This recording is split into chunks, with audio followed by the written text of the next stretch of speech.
میں اختصاراً یہ عرض کرنا چاہتا ہوں، میں نے حضرت ابو امامہ رضی اللہ تعالیٰ عنہ کی روایت سے ایک حدیث پڑھی، نبی اکرم صلی اللہ علیہ وسلم نے فرمایا کہ 3 کام کرنے والے ایمان والوں کی اللہ تعالیٰ نے ضمانت لی۔ کس نے ضمانت لی ہے؟ بات سمجھنے اور عمل کرنے کی ہے، تھوڑی ہو یا زیادہ ہو اس کی طرف توجہ مت دیں۔ بھئی ایک جملے میں نبی پاک نے فرما دیا کہ جو بندہ 3 کام کرے گا اللہ تعالیٰ اس کی ضمانت لے لیں گے، فَهُوَ ضَامِنٌ عَلَى اللَّهِ۔ اور اتنی بات کافی تھی، آگے تشریح کی نبی صلی اللہ علیہ وسلم پھر کہ ضمانت سے کیا مراد ہے؟ فرمایا ان عاشا، جب تک 3 کام کرنے والا زندہ رہے گا روزی کا اللہ اسے رزق دے گا، وقوفیہ اللہ تعالیٰ اس کے کام بناتا چلا جائے گا۔ تو دنیا کا مسئلہ حل ہو گیا، اور مرنا بھی ہے چونکہ ہم مومنین ہیں، ہمارا عقیدہ ہے۔ فرمائے اماتا، 3 کام کرنے والا جب مرے گا فَأَدْخَلَهُ اللَّهُ الْجَنَّةَ، اللہ تعالیٰ اسے جنت میں داخل فرمائیں گے۔ تو دنیا کا کام بھی بن گیا، آخرت کا کام بھی بن گیا۔ اب ہاتھ اٹھا کر مجھے بتائیں کہ کون کون یہ 3 کام پہلے یاد رکھے گا؟ سارے یاد رکھیں گے؟ اور یاد کیوں نہ رکھیں جناب؟ سرپنچ کہہ دے، پنچ کہہ دے، ایم ایل اے کہہ دے، ڈی ڈی سی کہہ دے، بی ڈی سی کہہ دے میری ضمانت، تو خوش ہو جاتے ہیں، یہ تو اللہ ضمانت دے رہے ہیں، اور کتنی بڑی ضمانت دے رہے ہیں کہ دنیا آخرت میں تمہیں جو ہے کامیاب کر دوں گا۔ آپ یاد رکھیں گے تو مولوی فتح محمد پر احسان نہیں کریں گے، آپ کا نفع ہے۔ امام الانبیاء فرما رہے ثلاثۃ کلہم ضامن علی اللہ، جو 3 کام کرے گا اللہ تعالیٰ اس کی ضمانت لیتے ہیں۔ ان عاشا، روزی کا وقوفیہ، 80 سال رہے، 90 سال رہے، 100 سال رہے، جب تک زندہ رہے گا اللہ اسے رزق عطا فرمائے گا، رزق کے لیے بھٹکتا نہیں پھرے گا، اور سارے کام اس کے بنتے چلے جائیں گے۔ اور مرے گا تو ادخلہ اللہ الجنت، اللہ اسے جنت میں داخل کریں گے۔ جسے اللہ جنت میں داخل کرے اسے کوئی روک نہیں سکتا، اور جنت میں داخل کرنا روکنا یہ اللہ ہی کے ہاتھ میں ہے۔ میں یا کوئی اور نہ کسی کو جنت دے سکتا ہے، نہ کوئی جنت سے روک سکتا ہے۔ پہلا کام فرمایا من دخل بیتہ فسلم، جو اپنے گھر میں داخل ہو تو السلام علیکم کہہ کر کے داخل ہو۔ کوئی مشکل کام ہے جی؟ سارا غصہ نکالتے ہیں بیچارے گھر والوں کے اوپر۔ گھر سے اندر داخل ہو جاؤ، باہر کے غموں کو باہر چھوڑ کر آ جاؤ، مسکراتے ہوئے داخل ہو جاؤ، اور اپنے گھر والوں پر کو سلامتی کا پیغام دو، مسکراہٹ انہیں دو، تحفے کے اندر خوشخبری سناؤ۔ یہ نہیں کہ صاحب آئے ہیں اب سارے گھر کے اندر بچے ادھر دھبکے ہوئے ہیں، بیوی ادھر سہمی ہوئی ہے، یہ اسلام نہیں۔ اور اس پر قیاس کر کے میں کہوں کہ جنت کا وارث وہ ہے، کامیابی والا وہ ہے جو جس محلے میں جائے، جس بستی میں جائے، لوگوں کے لیے سلامتی لے کر جائے، امن لے کر جائے، چین لے کر جائے، سکون لے کر جائے، محبت والے بول لے کر کے جائے۔ تو یہ چھوٹا سا کام کریں گے؟ اللہ کے گھر میں وعدہ کر رہے ہو، اپنے گھر میں جاؤ گے تو کیا کرو گے؟ اور فرمایا فَهُوَ ضَامِنٌ اللہ، اللہ اس کی ضمانت، یعنی روزی بھی دے گا، پریشانیاں بھی ختم کرے گا، مرے گا تو جنت میں داخل کرے گا اللہ تعالیٰ۔ دوسرا کام من خرج الی المسجد، جو اللہ کے گھر کی طرف نکلتا ہے۔ یہاں بیٹھے ہوئے بہت خوشی ہوئی، دل سے کہہ رہا ہوں کہ مختلف بزرگ میں نے یہاں بیٹھے ہوئے دیکھے، اور میرا ذہن فوراً اس طرف گیا کہ یہ مسجد، یہ باغ، یہ بہار، یہ حضرت مولانا عبدالعزیز صاحب نور اللہ مرقدہ، جو بہت سارے بزرگوں کے یہاں استاد ہیں، آج ان کی روح جو ہے وہ خوش ہوگی آپ کے اوپر انشاءاللہ الرحمن۔ اور میں یہ بھی جانتا ہوں کہ بزرگوں کے ساتھ اس علاقے کے لوگوں کا تعلق رہا ہے. حضرت مولانا عبدالعزیز صاحب سے تعلق رہا, ان لوگوں کا حضرت مولانا فروزین صاحب خاکی کے ساتھ تعلق رہا, حضرت بابا نظام الدین لاروی رحمۃ اللہ علیہ کے ساتھ تعلق رکھا. آپ کے بزرگوں نے اور آپ نے جو اللہ والوں سے جڑے رہیں گے یقیناً وہ اللہ تک پہنچیں گے, جو اللہ والوں سے کٹیں گے وہ اللہ سے کٹیں گے. میں آپ کو مبارکباد دیتا ہوں کہ اللہ نے کرم فرمایا. آج آپ کے آبا و اجداد کے لیے اور ان روحانی علمی بزرگوں کے لیے آپ اور ہم سب یہ جو عمل ہم نے یہاں کیا ہے بیٹھنے کا, اس کا ایصال ثواب کریں ہم ان کی ارواح کو.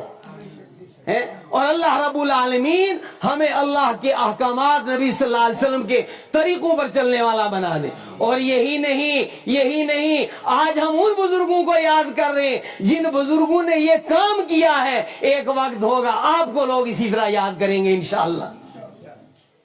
من خرجا الی المسجد, جو اللہ کے گھر کی طرف صبح شام نکلتے ہیں, 5 وقت اللہ کے گھر کی جانب نکلتے ہیں, فہو ضامن علی اللہ, وہ اللہ پر احسان نہیں کرتے, وہ محمد عربی صلی اللہ علیہ وسلم پر احسان نہیں کرتے, وہ اپنے اوپر اپنی نسلوں کے اوپر احسان کرتے ہیں. جب تک آپ کی مسجد جو ہے وہ نسلیں اور آپ اللہ کے گھر کے اندر حاضر ہوتے رہیں گے, اللہ کے رزق کے دہانے کھلے رہیں گے اور آپ کی پریشانیاں دور ہوتی رہیں گی, آپ کے کاموں کو اللہ تعالیٰ بناتے رہیں.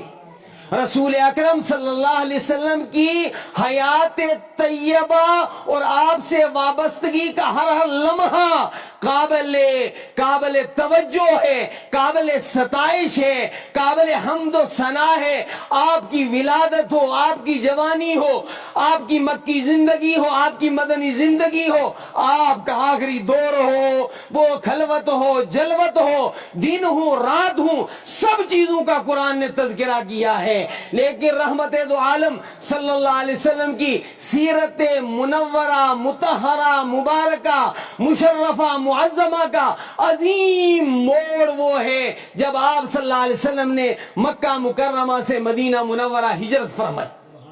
وہ نظام جو اللہ تعالیٰ نبی اکرم صلی اللہ علیہ وسلم کے ذریعے ساری دنیا کے انسانوں کو دونوں جہاں کی کامیابی کے لیے دینا چاہتے تھے, اس نظام کی اجتماعی شکل جو ہے وہ سب سے پہلے بعد الہجرت مدینہ منورہ کے اندر تشکیل دی گئی. اور مدینہ منورہ میں رحمت دو عالم صلی اللہ علیہ وسلم نے جا کر جو سب سے پہلا کام کیا ہے وہ مسجد نبوی کی تعمیر ہے. یہ مسجد نبوی سے آج دنیا کے اندر جتنی بہاریں قائم ہوئی ہیں اس کا سلسلہ اس کے ساتھ جڑتا ہے. تو آپ حضرات نے اللہ کا گھر بنایا, اللہ بہت مبارک کرے. اللہ اب اس کے حقوق آپ نے ادا کرنے ہیں, اس کے حقوق ادا کر رہے ہیں. جس طریقے سے ہر بندہ مکان کا کام شروع کرتا ہے تکمیل تک نہ پہنچے تو بے چین سا رہتا ہے کہ نہیں رہتا؟ تو بھئی یہ کس کا گھر؟ اللہ کا. تو پہلے اللہ کے گھر کو ترجیح دینی چاہیے ہمیں کہ اپنے گھر کو.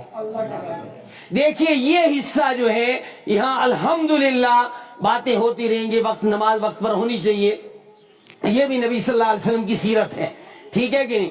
تو عہدہ باتیں ہوں گی. یہ درس گاہ بھی ہے اور یہ عبادت گاہ بھی ہے. مسجد جو ہے مسلمانوں کا دینی, تعلیمی, دفاعی, رفاعی اور ہمہ جہت مسلمانی کی تعمیر و ترقی کا مرکز ہے.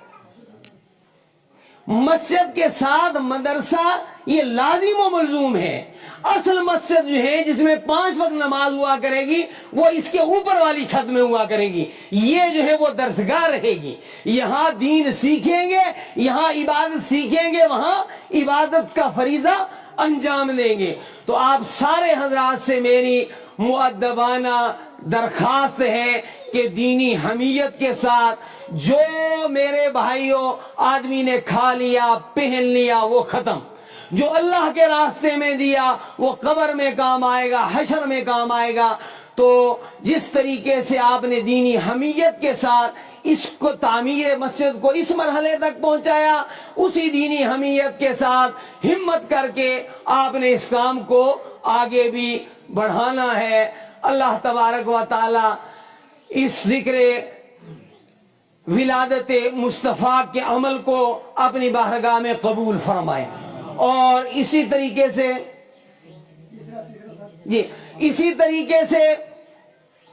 یہ جو مسجد کے اندر پہلا عوامی اجتماع ہوا، اللہ تعالیٰ اس کو مبارک کرے، اور اللہ کرے کہ یہ سلسلہ دراز سے دراز تر ہوتا چلا جائے۔ یاد رکھیں کہ میں نے آپ کو کہا یہ تعلیمی مرکز بھی ہے اور مسجد دعوتی مرکز بھی ہے۔ مسجد وہ تیسری کیا بات ہے؟ من خرج فی سبیل اللہ، جو اللہ کے راستے میں نکلتا ہے دین کو پھیلانے کے لیے، دین کو سکھانے کے لیے یا دین کو سیکھنے کے لیے، اللہ تعالیٰ اس کے کام بناتا چلا جاتا ہے۔ تو اللہ رب العالمین ہم سب کو اپنے گھر والوں کے لیے سلامتی کا ذریعہ بنائے، سماج کے لیے امن کا ذریعہ بنائے، اور اسی طریقے سے اپنے گھر کی حاضری کی توفیق عطا فرمائے، اور اللہ کے گھر کی برکات انوارات اللہ تعالی ہمیں نصیب فرمائے، اس کے حقوق کی ادائیگی کی اللہ تعالی ہمیں توفیق عطا فرمائے، اور دین سکھانے اور دین سیکھنے کے لیے اپنے راستے میں نکلنے کی اور نکالنے کی اللہ ہمیں توفیق عطا فرمائے۔ ہمارے عزیزان مکرم حضرت مفتی محمد اسد اللہ صاحب، مفتی طارق محمود صاحب وہاں کام کے ساتھ ساتھ یہاں بھی بھاگ دوڑ کرتے رہے، اللہ انہیں مبارک کرائے، اللہ تعالیٰ ان سے اور کام لے۔ تمام نوجوان علماء سے میں درخواست کروں گا، میں جتنا میرے دل میں ہے اتنا میں نہیں کہنا چاہتا، لیکن پھر بھی کہ سارے نوجوان، ہمارے بزرگوں نے ایک جگہ تک کام کیا، پھر ان کی دعاؤں سے ہم نے کچھ کام کیا، ہماری تمنا ہے کہ ہمارے پاس جن کے سپرد ہم نے جیسی کیسی دین کی امانت کی ہے وہ بھی آگے اس کارواں کو بڑھائیں، اور ہر نوجوان عالم حافظ بس یہ فکر کرے کہ موت کا پیغام کب آ جائے، میں اپنے اللہ کے حضور میں کیا لے کر جاؤں گا، میں کیا کر کے آیا ہوں۔ تو سارے نوجوان جو ہیں وہ کوشش کریں، اور یہی نہیں کہ صرف چھوٹے بچے مسجد میں پڑھیں، بے دین تو سب کی ضرورت ہے، اللہ کے ولیوں، اللہ کے پیاروں، اللہ کے بندوں، سارے دین سیکھیں۔ ہمارے نبی صلی اللہ علیہ وسلم سے بڑا کوئی عالم نہیں ہے۔ نبی صلی اللہ علیہ وسلم نے فرمایا اوتیت علم الاولین والآخرین، کہ اللہ نے مجھے پہلوں اور پچھلوں کے علوم عطا فرمائے۔ اتنے علوم کا منبع ہونے کے باوجود نبی صلی اللہ علیہ وسلم دعا کیا کرتے تھے ربی زدنی علما، اللہ میرے علم میں اضافہ فرما۔ ہر بڑا چھوٹا روزانہ یہ سوچے آج علم دین میں میرا کیا اضافہ ہوا، آج کوئی قرآن کی آیت میں نے نہیں سیکھی، نبی صلی اللہ علیہ وسلم کی کوئی حدیث نہیں سیکھی، تو اس کی فکر کریں، درس قرآن بھی یہاں ہو، درس حدیث بھی یہاں ہو، جمعہ کے موقع پر جلدی آنے کی کوشش کریں۔ صرف 2 رکعت پڑھنا ہی مقصود نہیں، وہ تو مقصود ہے ہی، اس کے ساتھ ساتھ کچھ نہ کچھ جو ہے وہ ہر جمعے کے خطبے سے بھی آپ جو ہے وہ سیکھنے کی کوشش کریں۔ اللہ رب العالمین ہمارے بیٹھنے اٹھنے کو قبول فرمائے۔ میرے لیے بے حد خوشی کا دن ہے آج کا دن، اور خوشی میں یہ بھی اضافہ ہے کہ میرے استاد مکرم حضرت مولانا محمد حسین صاحب یہاں تشریف فرما ہیں۔ چونکہ نماز کا وقت ہو گیا ہے، نماز پڑھیں گے، اور نماز کے بعد حضرت الاستاد جو ہے وہ دعا کروائیں گے، جلسے کے اختتام کی دعا بھی ہو جائے گی اور نماز کے بعد کی دعا بھی جو ہے وہ قبول ہوتی ہے، تو دونوں کام ہو جائیں گے۔ میرے خیال میں تھوڑی گفتگو کافی ہے، اللہ ہم سب کو عمل کی توفیق عطا فرمائے۔ ایک درخواست اور اعلان یہ ہے کہ دارالعلوم محمودیہ میڈر جو ہماری مسجد ہے، وہاں عوام کے لیے ایک سلسلہ ہم نے شروع کیا ہے ماہانہ مجلس کا۔ ہر مہینے میں عوام کے لیے، طلبہ تو روزانہ پڑھتے ہیں، لیکن بڑے حضرات، اب وہ کوئی آفس میں ہے، کوئی زمینداری کر رہا ہے، کوئی بیچارہ جو ہے وہ دکان پر ہے، تو ان کے لیے ایک وقت جو ہے وہ پورے مہینے کے اندر، اور وہ بھی کام کا وقت نہیں رکھا، بلکہ شام مغرب کی نماز سے عشاء کی نماز تک کا وقت تھوڑا سا رکھا ہے۔